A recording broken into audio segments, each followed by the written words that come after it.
ਸਾਰੇ ਦਰਸ਼ਕਾਂ ਨੂੰ ਪਿਆਰ ਭਰੀ ਜੈ ਮਸੀਹ ਦੀ। ਦਿਸ਼ਾ ਪਰਿਵਰਤਨ ਦੇ ਸਾਡੇ ਅੱਜ ਦੇ ਪ੍ਰੋਗਰਾਮ ਦੇ ਵਿੱਚ ਤੁਹਾਡਾ ਸਭਨਾਂ ਦਾ ਬਹੁਤ-ਬਹੁਤ ਸਵਾਗਤ ਹੈ। ਦੋਸਤੋ, ਅਸੀਂ ਪਰਮੇਸ਼ਰ ਪਿਤਾ ਦਾ ਧੰਨਵਾਦ ਕਰਦੇ ਹਾਂ ਕਿ ਉਹਨੇ ਸਾਨੂੰ ਇੱਕ ਹੋਰ ਮੌਕਾ ਬਖਸ਼ਿਆ ਕਿ ਅਸੀਂ ਉਹਦੇ ਵਚਨ ਨੂੰ ਲੈ ਕੇ ਤੁਹਾਡੇ ਸਾਹਮਣੇ ਹਾਜ਼ਰ ਹਾਂ। ਦੋਸਤੋ, ਅਸੀਂ ਆਪਣੇ ਪਿਛਲੇ ਪ੍ਰੋਗਰਾਮ ਦੇ ਵਿੱਚ ਨੀਂਹ ਦੇ ਮਹੱਤਵ ਬਾਰੇ ਗੌਰ ਕਰ ਰਹੇ ਸੀ। ਅਸੀਂ ਦੋ ਨੀਹਾਂ ਦੇ ਬਾਰੇ ਜਾਣਿਆ, ਪੱਥਰ ਉੱਤੇ ਦੀ ਨੀਂਹ ਅਤੇ ਰੇਤ ਉੱਤੇ ਦੀ ਨੀਂਹ। ਇਸ ਦੇ ਦੁਆਰਾ ਅਸੀਂ ਜ਼ਿੰਦਗੀ ਨੂੰ ਬਦਲਣ ਵਾਲੇ ਕੁਝ ਸਿਧਾਂਤਾਂ ਨੂੰ ਜਾਣਿਆ। ਪਹਿਲਾ ਸਿਧਾਂਤ ਦੱਸਦਾ ਹੈ ਕਿ ਨੀਂਹ ਦੀ ਤਾਕਤ ਜ਼ਿੰਦਗੀ ਦੀ ਗੁਣਵੱਤਾ ਨੂੰ ਤੈਅ ਕਰਦੀ ਹੈ। ਭਰੋਸੇਮੰਦ ਠੇਕੇਦਾਰ ਸਹੀ ਨੀਂਹ ਤੇ ਉਸਾਰੀ ਕਰਨ ਨੂੰ ਜਾਣਦੇ ਹਨ। ਦੋਸਤੋ, ਨੀਂਹ ਹਰੇਕ ਚੀਜ਼ ਨੂੰ ਤੈਅ ਕਰਦੀ ਹੈ। ਜ਼ਮੀਨ ਦੀ ਉੱਪਰੀ ਸਤਹ ਕੋਈ ਵੀ ਮਾਇਨੇ ਨਹੀਂ ਰੱਖਦੀ। ਜਿੰਨੀ ਦੇਰ ਨੀਂਹ ਠੋਸ ਨਾ ਹੋਵੇ ਉਸ ਨੂੰ ਪੱਕਾ ਕਰਨਾ ਚਾਹੀਦਾ ਹੈ। ਇਹ ਸਥਿਰ ਹੋਣੀ ਚਾਹੀਦੀ ਹੈ। ਇਸ ਤੋਂ ਬਾਅਦ ਅਸੀਂ ਚੱਟਾਨ ਦੀ ਸਥਿਰਤਾ ਬਾਰੇ ਜਾਣਿਆ। ਪ੍ਰਭੂ ਯਿਸੂ ਜੀ ਸਾਨੂੰ ਦੱਸਦੇ ਹਨ ਕਿ ਜਿਹੜੀ ਜ਼ਿੰਦਗੀ ਚੱਟਾਨ ਦੇ ਉੱਤੇ ਬਣੀ ਹੋਈ ਹੈ ਉਹ ਸੁਰੱਖਿਅਤ ਹੈ। ਅਸੀਂ ਜਾਣਿਆ ਕਿ ਯਿਸੂ ਮਸੀਹ ਤੋਂ ਇਲਾਵਾ ਹੋਰ ਕੋਈ ਨੀਂਹ ਨਹੀਂ ਹੈ। ਇਸ ਤੋਂ ਬਾਅਦ ਅਸੀਂ ਰੇਤ ਦੀ ਅਸਥਿਰਤਾ ਦੇ ਬਾਰੇ ਜਾਣਿਆ। ਜ਼ਿਆਦਾਤਰ ਲੋਕ ਘਰਾਂ ਦੀ ਨੀਹਾਂ ਰੇਤ ਦੇ ਉੱਤੇ ਬਣਾਉਂਦੇ ਹਨ ਜੋ ਕਿ ਸਥਿਰ ਨਹੀਂ ਹੈ। ਦੋਸਤੋ, ਜੇਕਰ ਅਸੀਂ ਥੋੜਾ ਚਿਰ ਰਹਿਣ ਵਾਲੀਆਂ ਕਦਰਾਂ ਕੀਮਤਾਂ ਦੇ ਉੱਤੇ ਆਪਣੀ ਨੀਂਹ ਨੂੰ ਉਸਾਰਦੇ ਹਾਂ ਤਾਂ ਸਾਡੀਆਂ ਜ਼ਿੰਦਗੀਆਂ ਸਥਿਰ ਨਹੀਂ ਹੁੰਦੀਆਂ। ਉਹ ਕਦੇ ਵੀ ਢਹਿ ਸਕਦੀਆਂ ਹਨ। ਪਰ ਅੱਜ ਅਸੀਂ ਆਪਣੇ ਅੱਜ ਦੇ ਪ੍ਰੋਗਰਾਮ ਦੇ ਵਿੱਚ ਪਿਛਲੇ ਪ੍ਰੋਗਰਾਮ ਦੇ ਬਾਕੀ ਦੇ ਹਿੱਸੇ ਦੇ ਅਧਿਐਨ ਨੂੰ ਜਾਰੀ ਰੱਖਾਂਗੇ। ਅੱਜ ਦੇ ਪ੍ਰੋਗਰਾਮ ਦੇ ਵਿੱਚ ਅਸੀਂ ਤੂਫਾਨ ਬਾਰੇ ਜਾਣਾਂਗੇ। ਅਸੀਂ ਜਾਣਾਂਗੇ ਕਿ ਤੂਫਾਨ ਲਾਜ਼ਮੀ ਹੁੰਦੇ ਹਨ ਅਤੇ ਫਿਰ ਅਸੀਂ ਨੀਂਹ ਦੇ ਭੇਤ ਨੂੰ ਸਮਝਾਂਗੇ। ਸੋ ਦੋਸਤੋ, ਕੀ ਤੁਸੀਂ ਤਿਆਰ ਹੋ ਸਾਡੇ ਅੱਜ ਦੇ ਅਧਿਐਨ ਪ੍ਰੋਗਰਾਮ ਦੇ ਲਈ? ਤਾਂ ਫਿਰ ਆਓ ਬਿਨਾਂ ਸਮਾਂ ਗਵਾਏ ਆਪਣੇ ਪ੍ਰੋਗਰਾਮ ਦੇ ਵਿੱਚ ਅੱਗੇ ਵਧਦੇ ਹਾਂ। ਕੀ ਤੁਹਾਨੂੰ ਨਹੀਂ ਪਤਾ ਕਿ ਅੱਜ ਅਸੀਂ ਲੋਕਾਂ ਨੂੰ ਵੇਖ ਸਕਦੇ ਹਾਂ ਅਤੇ ਕਈ ਵਾਰ ਇੰਜ ਜਾਪਦਾ ਹੈ ਕਿ ਅਸੀਂ ਸਭ ਕੁਝ ਠੀਕ ਕਰ ਰਹੇ ਹਾਂ। ਤੁਸੀਂ ਇੱਕ ਨੂੰ ਵੇਖ ਕੇ ਦੂਜੇ ਬਾਰੇ ਨਹੀਂ ਦੱਸ ਸਕਦੇ। ਕਈ ਵਾਰ ਤੁਸੀਂ ਕਹੋਗੇ, ਠੀਕ ਹੈ ਪਾਸਟਰ, ਕੀ ਤੁਹਾਨੂੰ ਪਤਾ ਹੈ ਮੈਂ ਇੱਕ ਮਸੀਹੀ ਹੋਵਾਂਗਾ, ਪਰ ਮੈਨੂੰ ਜਾਪਦਾ ਹੈ ਕਿ ਜਿਹੜੇ ਲੋਕ ਮਸੀਹੀ ਨਹੀਂ ਹਨ ਉਹ ਉਹਨਾਂ ਨਾਲੋਂ ਬਿਹਤਰ ਕਰ ਰਹੇ ਹਨ ਜੋ ਮਸੀਹੀ ਨਹੀਂ ਹਨ। ਤੁਸੀਂ ਵੇਖੋ, ਪਰ ਤੂਫਾਨ ਹਾਲੇ ਨਹੀਂ ਸੀ ਆਇਆ। ਹਾਲੇ ਤੱਕ ਤੂਫਾਨ ਨਹੀਂ ਸੀ ਆਇਆ ਅਤੇ ਮੈਂ ਤੁਹਾਨੂੰ ਤੂਫਾਨ ਬਾਰੇ ਕੁਝ ਗੱਲਾਂ ਦੱਸਦਾ ਹਾਂ ਜੋ ਮੈਂ ਜਾਣਦਾ ਹਾਂ ਅਤੇ ਸਾਡੇ ਵਿੱਚੋਂ ਕੁਝ ਲੋਕਾਂ ਨੂੰ ਇਹ ਗੱਲਾਂ ਅਣਸੁਖੀਆਂ ਲੱਗਣਗੀਆਂ, ਪਰ ਆਓ ਅਸੀਂ ਸਹਿਮਤ ਹੋਈਏ।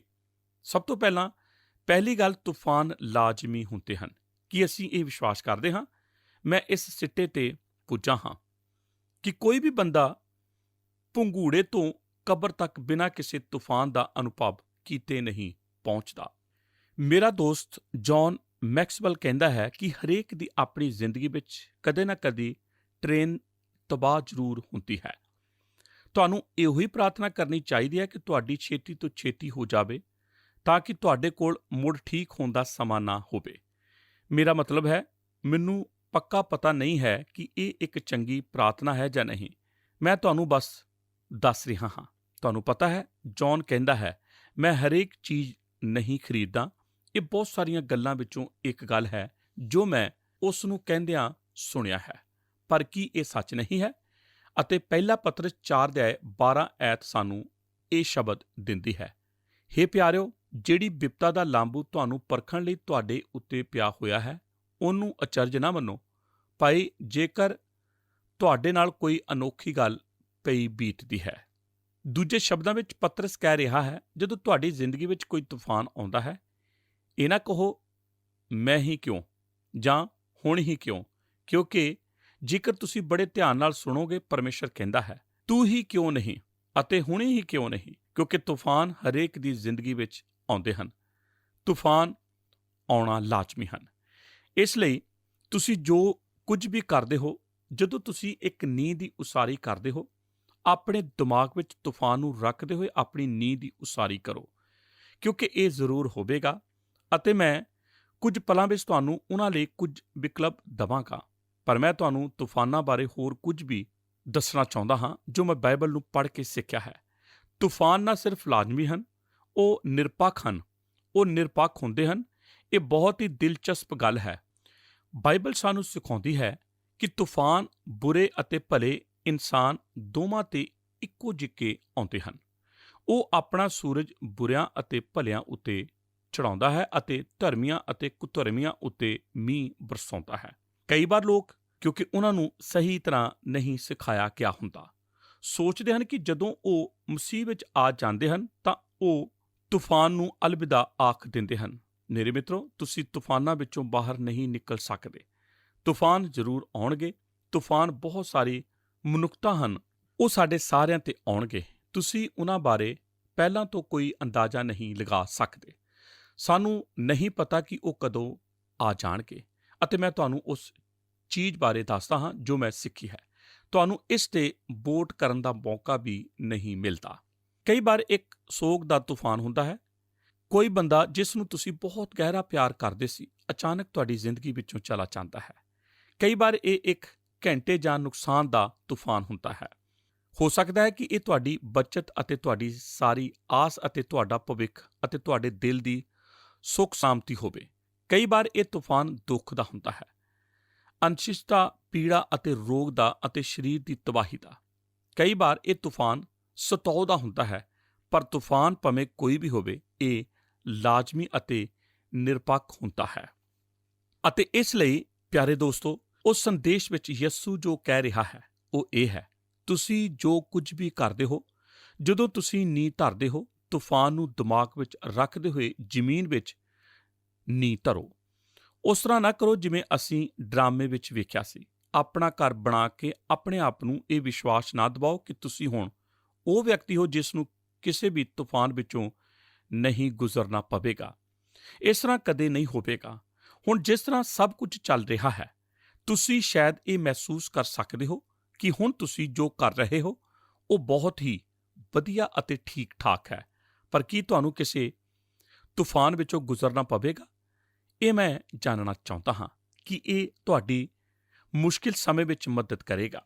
ਕੀ ਇਹ ਤੁਹਾਡੀ ਮਦਦ ਕਰੇਗਾ ਜਦੋਂ ਤੁਹਾਡੇ ਬੱਚੇ ਹਮੇਸ਼ਾ ਉਹ ਨਹੀਂ ਕਰਦੇ ਹਨ ਜੋ ਤੁਸੀਂ ਚਾਹੁੰਦੇ ਹੋ ਕਿ ਉਹ ਕਰਨ ਅਤੇ ਉਸ ਤਰ੍ਹਾਂ ਦੇ ਬਣ ਜਿਸ ਤਰ੍ਹਾਂ ਤੁਸੀਂ ਉਹਨਾਂ ਨੂੰ ਬਣਾਉਣਾ ਚਾਹੁੰਦੇ ਹੋ? ਕੀ ਇਹ ਤਦ ਵੀ ਹੋਵੇਗਾ ਜਦੋਂ ਤੁਹਾਡਾ ਵਪਾਰ ਜਿਸ ਤਰ੍ਹਾਂ ਦਾ ਤੁਸੀਂ ਚਾਹੁੰਦੇ ਹੋ ਉਸ ਤਰ੍ਹਾਂ ਦਾ ਤੁਹਾਡੇ ਮਨ ਮੁਤਾਬਕ ਨਹੀਂ ਹੋਵੇਗਾ? ਇਹੋ ਹੀ ਸਵਾਲ ਹੈ। ਇਹੋ ਹੀ ਗੱਲ ਯਿਸੂ ਸਾਨੂੰ ਸਮਝਾਉਣਾ ਚਾਹੁੰਦਾ ਹੈ। ਤੁਸੀਂ ਨੀਂਹ ਦੱਸ ਸਕਦੇ ਹੋ। ਸੱਚਮੁੱਚ ਤੁਸੀਂ ਤਦ ਤੱਕ ਨੀਂਹ ਦੀ ਗੁਣਵੱਤਾ ਬਾਰੇ ਨਹੀਂ ਦੱਸ ਸਕਦੇ ਜਦੋਂ ਤੱਕ ਤੂਫਾਨ ਨਹੀਂ ਆਉਂਦੇ। ਅਤੇ ਇਸੇ ਕਰਕੇ ਜਦੋਂ ਤੁਸੀਂ ਮਸੀਹੀ ਲੋਕਾਂ ਨੂੰ ਤੂਫਾਨਾਂ ਵਿੱਚੋਂ ਗੁਜ਼ਰਦਿਆਂ ਵੇਖਦੇ ਹੋ, ਉਹ ਇਸ ਤਰ੍ਹਾਂ ਦੀਆਂ ਗੱਲਾਂ ਕਹਿਣਗੇ, ਤੁਹਾਨੂੰ ਪਤਾ ਹੈ, ਮੈਂ ਹਮੇਸ਼ਾ ਤੋਂ ਵਿਸ਼ਵਾਸ ਕੀਤਾ ਹੈ ਅਤੇ ਮੈਂ ਆਪਣੀ ਜ਼ਿੰਦਗੀ ਹਮੇਸ਼ਾ ਤੁਹਾਡੇ ਭਰੋਸੇ ਤੇ ਦਿੱਤੀ ਹੈ। ਪਰ ਪਾਸਟਰ ਜ਼ਰਬੀਆਂ, ਕੀ ਤੁਹਾਨੂੰ ਪਤਾ ਹੈ, ਜਦੋਂ ਅਸੀਂ ਆਪਣੀ ਬੇਟੀ ਨੂੰ ਖੋ ਦਿੱਤਾ ਜਾਂ ਜਦੋਂ ਅਸੀਂ ਭਿਆਨਕ ਆਰਥਿਕ ਤੰਗੀ ਵਿੱਚੋਂ ਗੁਜ਼ਰੇ, ਇਹ ਬਹੁਤ ਹੀ ਮੁਸ਼ਕਿਲ ਸੀ। ਪਰ ਮੈਂ ਤੁਹਾਨੂੰ ਕੁਝ ਦੱਸਣਾ ਚਾਹੁੰਦਾ ਹਾਂ। ਪ੍ਰਭੂ ਯਿਸੂ ਇੱਕ ਹਕੀਕਤ ਸੀ। ਉਹ ਉੱਥੇ ਸੀ। ਮੈਂ ਉਸ ਦੀ ਹਜ਼ੂਰੀ ਨੂੰ ਪਹਿਲਾਂ ਨਾਲੋਂ ਕਿਤੇ ਵੱਧ ਮਹਿਸੂਸ ਕੀਤਾ ਹੈ। ਤੁਸੀਂ ਇਸ ਤੇ ਭਰੋਸਾ ਕਰ ਸਕਦੇ ਹੋ। ਜਦੋਂ ਤੁਸੀਂ ਤੂਫਾਨਾਂ ਵਿੱਚੋਂ ਗੁਜ਼ਰਦੇ ਹੋ ਤਾਂ ਇੱਕ ਫਾਇਦਾ ਇਹ ਹੁੰਦਾ ਹੈ, ਤੁਹਾਨੂੰ ਨੀਂਹ ਦੀ ਹਕੀਕਤ ਦਾ ਪਤਾ ਚੱਲ ਜਾਂਦਾ ਹੈ ਜਿਸ ਉੱਤੇ ਤੁਹਾਡੀ ਜ਼ਿੰਦਗੀ ਬਣੀ ਹੁੰਦੀ ਹੈ। ਮੈਂ ਆਪਣੀ ਪੂਰੀ ਜ਼ਿੰਦਗੀ ਪ੍ਰਚਾਰ ਕਰਦਾ ਰਿਹਾ ਹਾਂ ਕਿ ਪਰਮੇਸ਼ਰ ਯੋਗ ਹੈ, ਉਹ ਭਲਾ ਹੈ ਅਤੇ ਦਿਆਲੂ ਹੈ ਅਤੇ ਕਿਰਪਾਲੂ ਹੈ। ਉਹ ਤੁਹਾਨੂੰ ਕਿਸੇ ਵੀ ਮੁਸੀਬਤ ਵਿੱਚੋਂ ਨਿਕਲਣ ਵਿੱਚ ਤੁਹਾਡੀ ਮਦਦ ਕਰੇਗਾ। ਪਰ ਜਿਵੇਂ ਕਿ ਤੁਹਾਨੂੰ ਪਤਾ ਹੈ, ਮੈਨੂੰ ਇਹ ਖੋਜ ਕਰਨ ਦਾ ਮੌਕਾ ਮਿਲਿਆ ਕਿ ਵਾਕਿਆ ਹੀ ਇਸ ਤਰ੍ਹਾਂ ਹੁੰਦਾ ਹੈ ਅਤੇ ਮੈਂ ਤੁਹਾਨੂੰ ਦੱਸਣਾ ਚਾਹਾਂਗਾ ਕਿ ਜਦੋਂ ਮੈਂ ਦੂਜੇ ਪਾਸਿਓਂ ਸਫਲਤਾਪੂਰਵਕ ਬਾਹਰ ਆ ਗਿਆ, ਮੈਂ ਤੁਹਾਨੂੰ ਦੱਸ ਰਿਹਾ ਹਾਂ, ਮੈਂ ਪਿਛਲੇ ਕਈ ਸਾਲਾਂ ਤੋਂ ਇਹ ਪ੍ਰਚਾਰ ਕਰਦਾ ਆ ਰਿਹਾ ਹਾਂ। ਇਹ ਬਿਲਕੁਲ ਸੱਚ ਹੈ ਅਤੇ ਇਸ ਤਰ੍ਹਾਂ ਵਾਕਿਆ ਹੀ ਹੁੰਦਾ ਹੈ। ਅਤੇ ਮੈਨੂੰ ਨਹੀਂ ਪਤਾ ਕਿ ਯਿਸੂ ਮਸੀਹ ਤੋਂ ਬਗੈਰ ਲੋਕ ਜ਼ਿੰਦਗੀ ਦੇ ਤੂਫਾਨਾਂ ਵਿੱਚੋਂ ਕਿਵੇਂ ਗੁਜ਼ਰਦੇ ਹਨ। ਮੈਨੂੰ ਨਹੀਂ ਪਤਾ ਕਿ ਉਹ ਇਹ ਕਿਵੇਂ ਕਰਦੇ ਹਨ। ਅਤੇ ਅੱਜ ਮੈਂ ਤੁਹਾਨੂੰ ਇੱਕ ਗੱਲ ਕਹਿਣਾ ਚਾਹੁੰਦਾ ਹਾਂ ਕਿ ਉਸ ਤੋਂ ਬਗੈਰ ਤੁਹਾਨੂੰ ਤੂਫਾਨਾਂ ਵਿੱਚੋਂ ਨਹੀਂ ਗੁਜ਼ਰਨਾ ਪਵੇਗਾ। ਉਹ ਕਿਸ਼ਤੀ ਵਿੱਚ ਪਿੱਛੇ ਸੁੱਤਾ ਹੋਇਆ ਹੈ। ਜੇ ਤੁਸੀਂ ਆਲੇ ਦੁਆਲੇ ਨਜ਼ਰ ਮਾਰੋ ਤਾਂ ਉਹ ਤੁਹਾਡੇ ਉਸ ਨੂੰ ਪੁਕਾਰਨ ਦੀ ਸਿਰਫ ਉਡੀਕ ਕਰ ਰਿਹਾ ਹੈ। ਅਤੇ ਫਿਰ ਧਿਆਨ ਦਿਓ ਕਿ ਜਦੋਂ ਤੂਫਾਨ ਆਇਆ, ਚਟਾਨ ਜਾਂ ਪੱਥਰ ਉੱਤੇ ਬਣਿਆ ਹੋਇਆ ਘਰ ਟਿਕਿਆ ਰਿਹਾ। ਅਤੇ ਮੈਂ ਚਾਹੁੰਦਾ ਹਾਂ ਕਿ ਤੁਸੀਂ ਉਸ 'ਤੇ ਖਾਸ ਧਿਆਨ ਦਿਓ ਜੋ ਪਰਮੇਸ਼ਰ ਦਾ ਵਚਨ ਰੇਤ ਉੱਤੇ ਬਣਾਏ ਗਏ ਘਰ ਬਾਰੇ ਵਰਣਨ ਕਰਦਾ ਹੈ, ਕਿਉਂਕਿ ਇਸ ਬਾਰੇ ਪਰਮੇਸ਼ਰ ਦਾ ਵਚਨ ਥੋੜ੍ਹਾ ਜਿਹਾ ਜ਼ਿਆਦਾ ਵੇਰਵੇ ਵਿੱਚ ਜਾਂਦਾ ਹੈ। ਇਹ ਕਹਿੰਦਾ ਹੈ, ਰੇਤ ਉੱਤੇ ਬਣਿਆ ਹੋਇਆ ਘਰ ਢਹਿ ਪਿਆ। ਹੁਣ ਇਹ ਵੇਖੋ, ਅਤੇ ਉਹਦਾ ਵੱਡਾ ਨਾਸ਼ ਹੋਇਆ। ਹੇ ਮੇਰਿਆ, ਹਾਂ, ਉਸ ਦਾ ਵੱਡਾ ਨਾਸ਼ ਹੋਇਆ। ਅਤੇ ਕੀ ਤੁਸੀਂ ਨਹੀਂ ਸੁਣਿਆ ਕਿ ਇਹ ਉਹਨਾਂ ਲੋਕਾਂ ਬਾਰੇ ਕਿਹਾ ਗਿਆ ਹੈ ਜਿਨ੍ਹਾਂ ਨੂੰ ਤੁਸੀਂ ਜਾਣਦੇ ਹੋ। ਉਹਨਾਂ ਦੀ ਜ਼ਿੰਦਗੀ ਬਹੁਤ ਵਧੀਆ ਢੰਗ ਨਾਲ ਚੱਲ ਰਹੀ ਸੀ, ਅਤੇ ਉਹਨਾਂ ਦੀ ਜ਼ਿੰਦਗੀ, ਮੇਰਾ ਮਤਲਬ ਹੈ, ਤੁਸੀਂ ਬਿਆਨ ਨਹੀਂ ਕਰ ਸਕਦੇ ਕਿ ਉਹਨਾਂ ਦੀ ਜ਼ਿੰਦਗੀ ਕਿੰਨੀ ਵਧੀਆ ਸੀ। ਅਤੇ ਫਿਰ ਅਚਾਨਕ ਇੱਕ ਤੂਫਾਨ ਆਇਆ ਅਤੇ ਉਹ ਢਹਿ ਗਏ ਅਤੇ ਉਹਨਾਂ ਦਾ ਨਾਸ਼ ਹੋ ਗਿਆ। ਤੁਹਾਨੂੰ ਪਤਾ ਹੈ, ਸਾਡੀ ਇਸ ਕਲੀਸਿਆ ਦੀਆਂ ਮਹਾਨ ਗਵਾਹੀਆਂ ਵਿੱਚੋਂ ਇੱਕ ਗਵਾਹੀ ਇਹ ਹੈ ਕਿ ਮੇਰੇ ਕੁਝ ਮਿੱਤਰ ਹਨ ਜਿਹੜੇ ਕਾਫੀ ਮੁਸ਼ਕਿਲ ਤੂਫਾਨਾਂ ਵਿੱਚੋਂ ਗੁਜ਼ਰ ਚੁੱਕੇ ਹਨ, ਅਤੇ ਉਹ ਤੂਫਾਨ ਵਿੱਚੋਂ ਗੁਜ਼ਰੇ ਹਨ, ਅਤੇ ਉਹਨਾਂ ਨੇ ਤੂਫਾਨ ਨੂੰ ਬਰਦਾਸ਼ਤ ਕੀਤਾ ਹੈ, ਅਤੇ ਉਹਨਾਂ ਲਈ ਇਸ ਨੂੰ ਬਰਦਾਸ਼ਤ ਕਰਨਾ ਸੌਖਾ ਨਹੀਂ ਰਿਹਾ ਹੈ, ਅਤੇ ਇਹ ਤੂਫਾਨ ਉਹਨਾਂ ਉੱਤੇ ਆਪਣੀ ਛਾਪ ਛੱਡ ਗਿਆ ਹੈ। ਪਰ ਉਹਨਾਂ ਨੇ ਆਪਣੀ ਨੇਚਾ ਦੀ ਹਕੀਕਤ ਨੂੰ ਵੇਖਿਆ ਹੈ, ਅਤੇ ਉਹ ਤੂਫਾਨ ਵਿੱਚ ਵੀ ਕਾਇਮ ਰਹੇ, ਕਿਉਂਕਿ ਉਹਨਾਂ ਦੀ ਜ਼ਿੰਦਗੀ ਵਿੱਚ ਪ੍ਰਭੂ ਯਿਸੂ ਮਸੀਹ ਸੀ। ਰੇਤ ਉੱਤੇ ਬਣਿਆ ਹੋਇਆ ਘਰ ਢਹਿ ਗਿਆ ਅਤੇ ਉਹਦਾ ਵੱਡਾ ਨਾਸ਼ ਹੋਇਆ। ਇਸ ਦਾ ਬਹੁਤ ਵੱਡਾ ਨਾਸ਼ ਹੋਇਆ ਸੀ। ਮੇਰੇ ਦੋਸਤੋ, ਜੇ ਤੁਸੀਂ ਆਪਣਾ ਘਰ ਰੇਤ ਉੱਤੇ ਬਣਾਇਆ ਹੈ, ਜੇ ਇਹ ਤੁਹਾਡੀ ਜ਼ਿੰਦਗੀ ਦਾ ਨਮੂਨਾ ਹੈ, ਸਾਰੀਆਂ ਬਾਹਰੀ ਚੀਜ਼ਾਂ, ਅਤੇ ਤੁਸੀਂ ਆਪਣੇ ਦਿਲ ਦੀ ਗਹਿਰਾਈ ਵਿੱਚ ਜਾਣਦੇ ਹੋ ਕਿ ਗਹਿਰਾਈ ਵਿੱਚ ਕੁਝ ਵੀ ਨਹੀਂ ਹੈ, ਇਹਨਾਂ ਦਿਨਾਂ ਵਿੱਚ ਤੁਸੀਂ ਕਿਸੇ ਨਾ ਕਿਸੇ ਤੂਫਾਨ ਵਿੱਚੋਂ ਦੀ ਗੁਜ਼ਰੋਗੇ। ਨਾਸ਼ ਇੰਨਾ ਵੱਡਾ ਹੋਵੇਗਾ ਜਿਸ ਦੀ ਤੁਸੀਂ ਕਲਪਨਾ ਨਹੀਂ ਕਰ ਸਕਦੇ। ਇਸ ਦਾ ਨਾਸ਼ ਬਹੁਤ ਹੀ ਵੱਡਾ ਹੋਵੇਗਾ। ਨੰਬਰ 3, ਨੀਂਹ ਦਾ ਭੇਤ ਮਸੀਹ ਪ੍ਰਤੀ ਆਗਿਆਕਾਰੀ ਹੈ। ਅਤੇ ਫਿਰ ਤੀਜੀ ਗੱਲ ਤੇ ਗੌਰ ਕਰੋ। ਇਸ ਸੰਬੰਧ ਵਿੱਚ ਤੀਜਾ ਸੰਦੇਸ਼ ਇਹ ਹੈ, ਨੀਂਹ ਦਾ ਭੇਤ ਮਸੀਹ ਪ੍ਰਤੀ ਆਗਿਆਕਾਰੀ ਹੈ। ਮੈਨੂੰ ਨਹੀਂ ਪਤਾ ਕਿ ਤੁਸੀਂ ਇਸ ਗੱਲ ਤੇ ਕਿੰਨਾ ਕੁ ਧਿਆਨ ਦਿੱਤਾ ਹੈ ਜੋ ਯਿਸੂ ਨੇ ਇੱਥੇ ਕਹੀ ਹੈ, ਪਰ ਧਿਆਨ ਦਿਓ 24 ਐਤ ਵਿੱਚ ਉਹ ਕਹਿੰਦਾ ਹੈ, ਸੋ ਹਰੇਕ ਜੋ ਮੇਰੇ ਇਹ ਵਚਨ ਸੁਣਦਾ ਹੈ ਅਤੇ ਉਹਨਾਂ ਉੱਤੇ ਚੱਲਦਾ ਹੈ, ਸੁਣਦਾ ਹੈ ਅਤੇ ਚੱਲਦਾ ਹੈ। ਇਸ ਨੂੰ ਉੱਚੀ ਆਵਾਜ਼ ਵਿੱਚ ਕਹੋ, ਸੁਣਦਾ ਹੈ ਅਤੇ ਚੱਲਦਾ ਹੈ। ਅਤੇ ਫਿਰ 26 ਐਤ ਵਿੱਚ ਉਹ ਇਸ ਦਾ ਨਕਾਰਾਤਮਕ ਢੰਗ ਨਾਲ ਬਿਆਨ ਕਰਦਾ ਹੈ। ਉਹ ਕਹਿੰਦਾ ਹੈ, ਅਤੇ ਹਰੇਕ ਜੋ ਮੇਰਾ ਇਹ ਵਚਨ ਸੁਣਦਾ ਹੈ ਅਤੇ ਉਹਨਾਂ ਉੱਤੇ ਨਹੀਂ ਚੱਲਦਾ। ਮੁੱਦਾ ਸਿਰਫ ਸੁਣਨ ਦਾ ਨਹੀਂ ਹੈ, ਮੁੱਦਾ ਸੁਣ ਅਤੇ ਚੱਲਣ ਦਾ ਹੈ। ਕੀ ਤੁਹਾਨੂੰ ਸਮਝ ਆ ਗਿਆ ਹੈ? ਵਾਪਸ 21 ਐਤ ਵਿੱਚ ਚੱਲੋ। ਯਿਸੂ ਕਹਿੰਦਾ ਹੈ, ਨਾ ਹਰੇਕ ਜਿਹੜਾ ਮੈਨੂੰ ਕਹਿੰਦਾ ਹੈ, ਪਰ ਉਹ ਜਿਹੜਾ ਚੱਲਦਾ ਹੈ। ਇਸ ਲਈ ਇੱਥੇ ਦੁਬਾਰਾ ਕਿਹਾ ਗਿਆ ਹੈ। ਅਤੇ 23 ਐਤ ਵਿੱਚ ਉਹ ਉਹਨਾਂ ਬਾਰੇ ਗੱਲ ਕਰਦਾ ਹੈ ਜਿਹੜੇ ਬੁਰਾਈ ਕਰਦੇ ਹਨ। ਫਿਰ ਇਹ ਕਰਨ ਬਾਰੇ ਹੈ।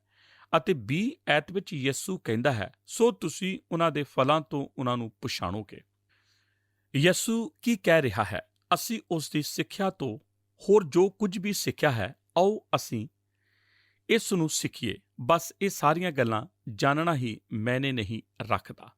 ਜੇ ਤੁਸੀਂ ਪਹਾੜੀ ਉਪਦੇਸ਼ ਨੂੰ ਬੈਠ ਕੇ ਸੁਣਿਆ ਹੈ ਅਤੇ ਤੁਸੀਂ ਉਸ ਨੂੰ ਆਪਣੀਆਂ ਕਾਪੀਆਂ ਵਿੱਚ ਲਿਖ ਲਿਆ ਹੈ, ਅਤੇ ਤੁਸੀਂ ਚੰਗੀਆਂ ਗੱਲਾਂ ਨਾਲ ਸਾਰੀ ਕਾਪੀ ਭਰ ਦਿੱਤੀ ਹੈ, ਅਤੇ ਤੁਸੀਂ ਉਹਨਾਂ ਗੱਲਾਂ ਨੂੰ ਘਰ ਜਾ ਕੇ ਪੜ੍ਹਦੇ ਹੋ, ਅਤੇ ਇੱਥੋਂ ਤੱਕ ਕਿ ਤੁਸੀਂ ਉਹਨਾਂ ਨੂੰ ਮੂੰਹ ਜ਼ਬਾਨੀ ਯਾਦ ਕਰਦੇ ਹੋ, ਪਰ ਉਹਨਾਂ ਉੱਤੇ ਚੱਲਦੇ ਨਹੀਂ ਹੋ, ਤਾਂ ਤੁਸੀਂ ਆਪਣਾ ਘਰ ਰੇਤ ਉੱਤੇ ਬਣਾ ਰਹੇ ਹੋ। ਕਿਉਂਕਿ ਯਿਸੂ ਕਹਿੰਦਾ ਹੈ ਕਿ ਇੱਥੇ ਮੁੱਦਾ ਉਸ ਦੇ ਵਚਨ ਨੂੰ ਸੁਣ ਅਤੇ ਫਿਰ ਇਸ ਨੂੰ ਆਪਣੇ ਦਿਲ ਤੇ ਲਾਗੂ ਕਰਨ ਅਤੇ ਜੋ ਕੁਝ ਉਹ ਕਹਿੰਦਾ ਹੈ ਉਸ ਪ੍ਰਤੀ ਆਗਿਆਕਾਰੀ ਬਣਦਾ ਹੈ।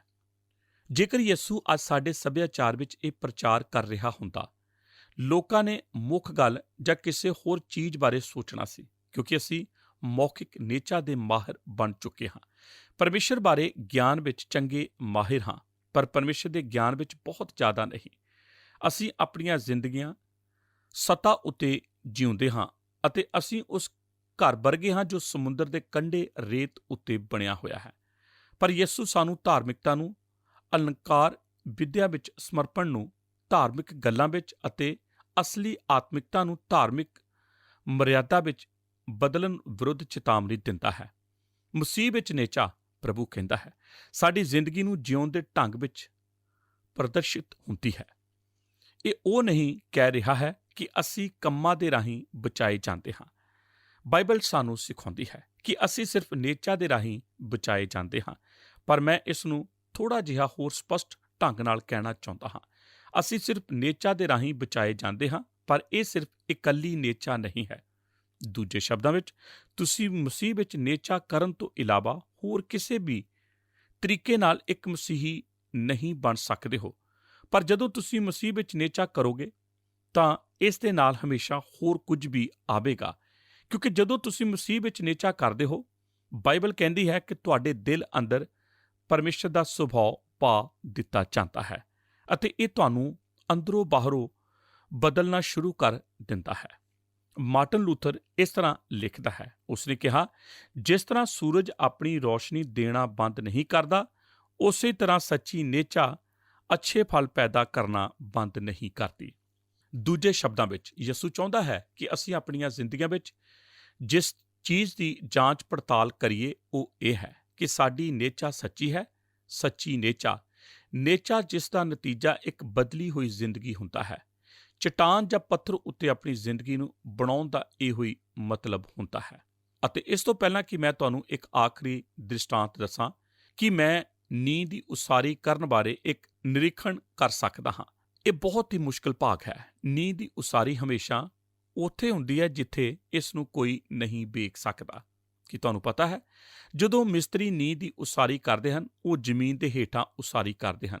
ਮੈਨੂੰ ਯਾਦ ਹੈ, ਜਦੋਂ ਉਹਨਾਂ ਨੇ ਇੱਥੇ ਨੀਂਹ ਦੀ ਉਸਾਰੀ ਕੀਤੀ ਸੀ, ਮੈਂ ਸੋਚਦਾ ਰਿਹਾ, ਮੈਨੂੰ ਕਦੋਂ ਕੁਝ ਵਿਖਾਈ ਦੇਵੇਗਾ। ਮੈਂ ਇੱਥੇ ਚੱਲਦਾ ਫਿਰਦਾ ਸਾਂ ਅਤੇ ਉਹ ਸਭ ਕੁਝ ਇੱਕ ਮੋਰੇ ਵਿੱਚੋਂ ਹੀ ਕਰ ਰਹੇ ਹੁੰਦੇ ਸਨ। ਹਰ ਕੋਈ ਜ਼ਮੀਨ ਦੇ ਹੇਠਾਂ ਹੁੰਦਾ ਸੀ ਅਤੇ ਜ਼ਮੀਨ ਅੰਦਰ ਕੋਲੇ ਰੱਖ ਰਿਹਾ ਹੁੰਦਾ ਸੀ।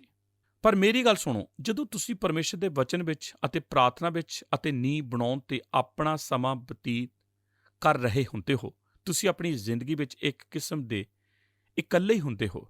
ਇਹੋ ਹੀ ਤੁਹਾਡੀ ਜ਼ਿੰਦਗੀ ਵਿੱਚ ਇੱਕ ਫਰਕ ਪੈਦਾ ਕਰਦਾ ਹੈ।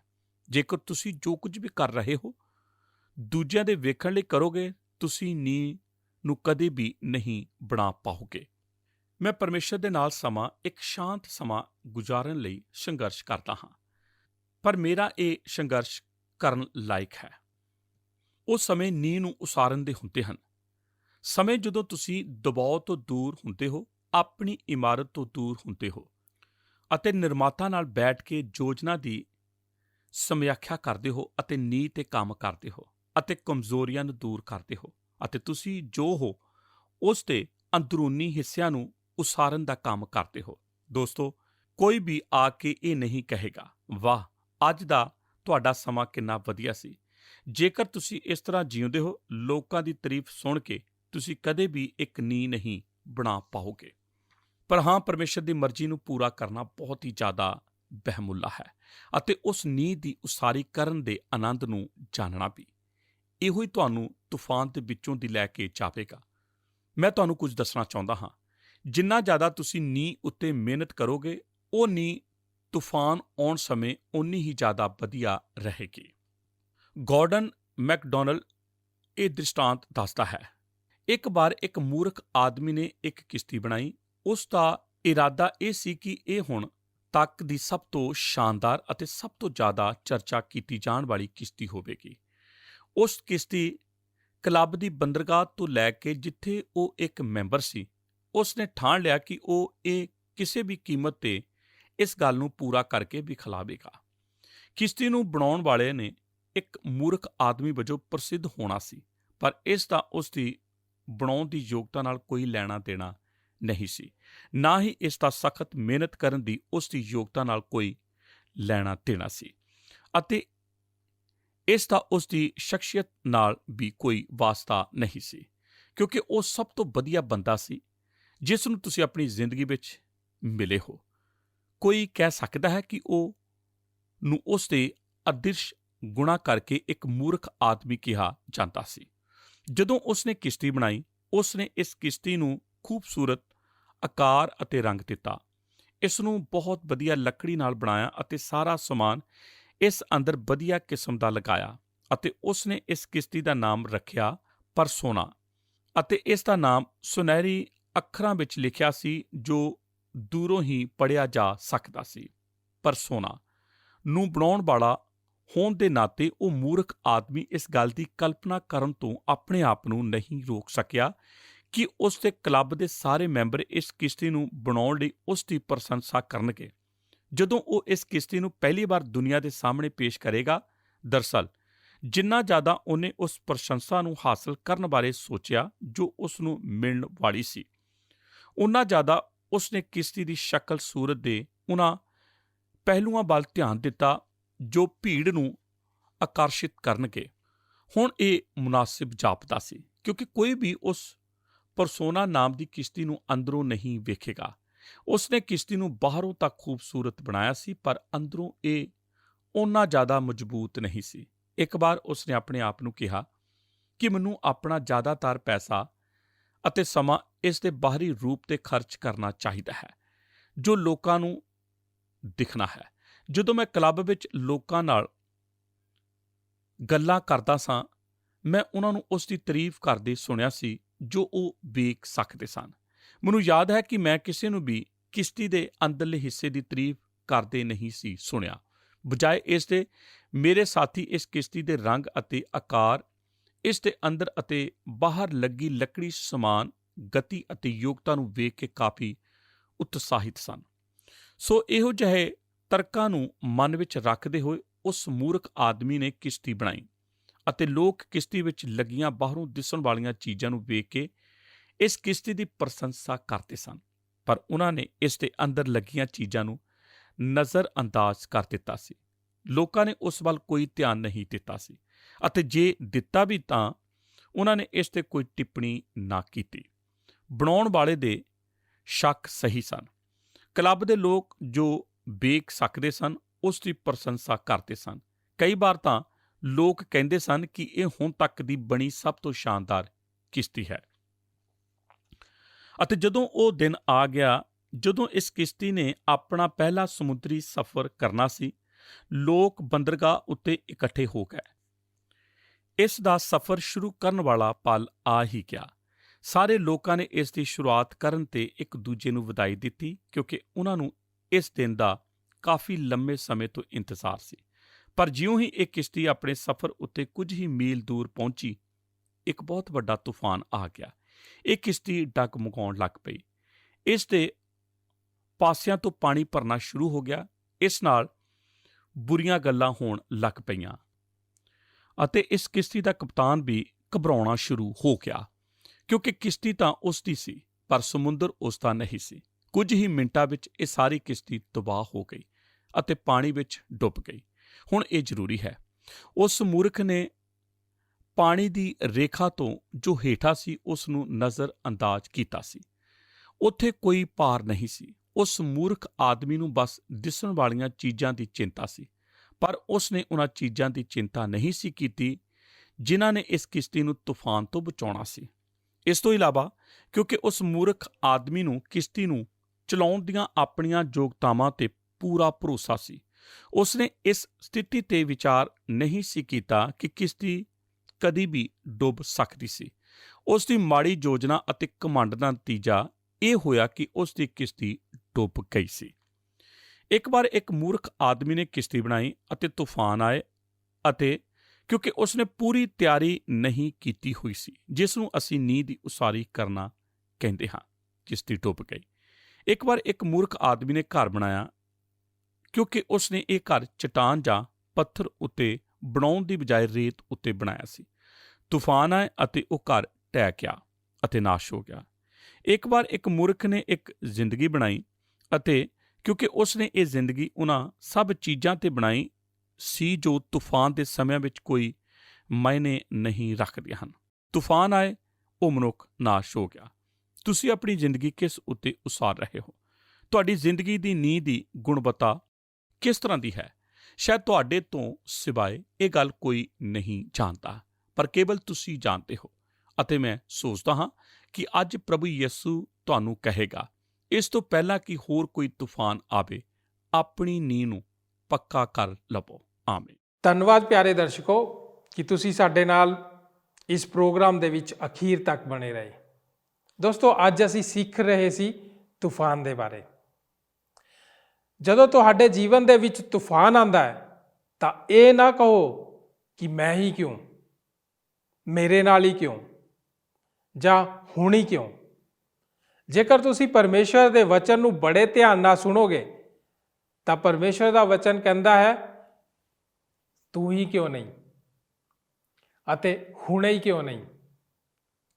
ਕਿਉਂਕਿ ਤੂਫਾਨ ਹਰੇਕ ਦੀ ਜ਼ਿੰਦਗੀ ਦੇ ਵਿੱਚ ਆਉਂਦੇ ਹਨ। ਤੂਫਾਨ ਆਣਾ ਲਾਜ਼ਮੀ ਹੈ। ਇਸ ਲਈ ਜਦੋਂ ਤੁਸੀਂ ਆਪਣੀ ਨੀਂਦ ਦੀ ਉਸਾਰੀ ਕਰਦੇ ਹੋ ਤਾਂ ਆਪਣੇ ਦਿਮਾਗ ਦੇ ਵਿੱਚ ਤੂਫਾਨ ਨੂੰ ਧਿਆਨ ਦੇ ਵਿੱਚ ਰੱਖਦੇ ਹੋਏ ਨੀਂਦ ਦੀ ਉਸਾਰੀ ਕਰੋ।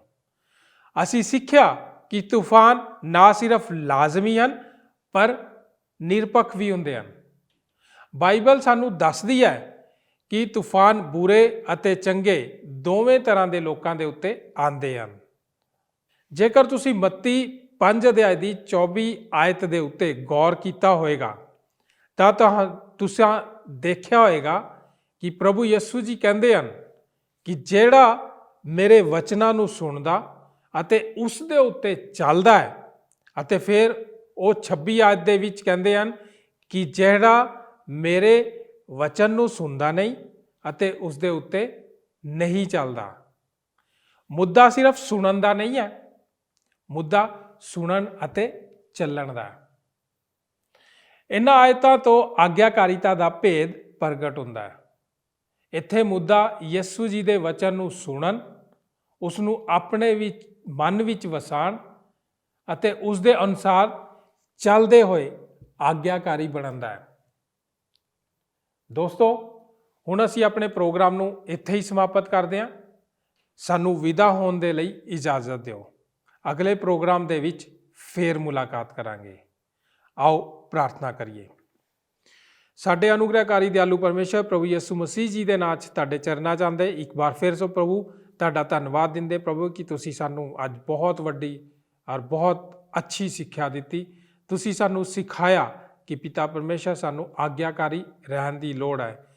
ਤੁਸੀਂ ਪਿਤਾ ਪਰਮੇਸ਼ਰ ਸਾਨੂੰ ਸਿਖਾਇਆ ਕਿ ਸਾਨੂੰ ਤੁਹਾਡੀ ਗੱਲਾਂ ਦੇ ਉੱਤੇ ਆਪਣੀ ਨੀਂਵ ਨੂੰ ਉਸਾਰਨਾ ਚਾਹੀਦਾ ਹੈ, ਤੁਹਾਡੇ ਵਚਨਾਂ ਦੇ ਉੱਤੇ ਆਪਣੀ ਨੀਂਵ ਨੂੰ ਉਸਾਰਨਾ ਚਾਹੀਦਾ ਹੈ, ਤਾਂ ਕਿ ਪਿਤਾ ਪਰਮੇਸ਼ਰ ਅਸੀਂ ਹਰ ਪ੍ਰਕਾਰ ਦੇ ਤੂਫਾਨ ਨੂੰ ਪੂਰੀ ਤਰ੍ਹਾਂ ਸਫਲਤਾਪੂਰਵਕ ਚੱਲ ਸਕੀਏ। ਪਿਆਰੇ ਪਿਤਾ ਪਰਮੇਸ਼ਰ, ਮੇਰੀ ਪ੍ਰਾਰਥਨਾ ਹੈ ਜਿੰਨੇ ਵੀ ਅਸੀਂ ਮਸੀਹੀ ਲੋਕ ਹਾਂ ਪ੍ਰਭੂ ਜੀ, ਇਸ ਗੱਲ ਨੂੰ ਜਾਣ ਲਈਏ ਕਿ ਸਾਡੇ ਉੱਤੇ ਤੂਫਾਨ ਆਣੇ ਲਾਜ਼ਮੀ ਹਨ। ਪਰ ਜੇਕਰ ਸਾਡਾ ਵਿਸ਼ਵਾਸ ਮਜ਼ਬੂਤ ਹੈ ਔਰ ਸਾਡੇ ਵਿਸ਼ਵਾਸ ਦੀ ਨੀਂਹ ਯਿਸੂ ਮਸੀਹ ਜੀ ਤੁਹਾਡੇ ਉੱਤੇ ਹੈ ਤਾਂ ਸਾਨੂੰ ਘਬਰਾਉਣ ਦੀ ਲੋੜ ਨਹੀਂ, ਕਿਉਂਕਿ ਪ੍ਰਭੂ ਅਸੀਂ ਪੂਰੀ ਤਰ੍ਹਾਂ ਉਸ ਤੂਫਾਨ ਦੇ ਵਿੱਚੋਂ ਸਥਿਰ ਰਹਿ ਕੇ ਬਾਹਰ ਆ ਜਾਵਾਂਗੇ। ਸਾਡੀ ਜ਼ਿੰਦਗੀਆਂ, ਸਾਡੇ ਘਰ ਕਦੇ ਵੀ ਨਹੀਂ ਢਹਿਣਗੇ, ਕਿਉਂਕਿ ਪਿਤਾ ਯਿਸੂ ਮਸੀਹ ਜੀ ਦੇ ਉੱਤੇ ਸਾਡੀ ਨੀਂਹ ਹੈ। ਪਿਆਰੇ ਪਿਤਾ ਪਰਮੇਸ਼ਰ, ਇਸ ਸੱਚੇ ਵਚਨ ਦੇ ਲਈ ਤੁਹਾਡਾ ਧੰਨਵਾਦ ਕਰਦੇ ਹਾਂ, ਇਸ ਸਿੱਖਿਆ ਲਈ ਔਰ ਸਾਡੀ ਅੱਖਾਂ ਨੂੰ ਖੋਲ੍ਹਣ ਲਈ ਕਿ ਅਸੀਂ ਆਪਣਾ ਭਰੋਸਾ ਤੁਹਾਡੇ ਉੱਤੇ ਰੱਖੀਏ। ਯਿਸੂ ਨਾਸਰੀ ਜੀ ਦੇ ਨਾਂ 'ਚ ਮੰਗਦੇ ਹਾਂ, ਆਮੀਨ। ਜੈ ਮਸੀਹ ਦੀ। ਕੀ ਤੁਹਾਨੂੰ ਇਹ ਪ੍ਰੋਗਰਾਮ ਪਸੰਦ ਆਇਆ? ਹੁਣੇ ਸਾਨੂੰ ਇੱਕ ਮਿਸ ਕਾਲ ਦਿਓ ਤੇ ਤੁਸੀਂ ਅਗਲੇ ਜੇਤੂ ਹੋ ਸਕਦੇ ਹੋ।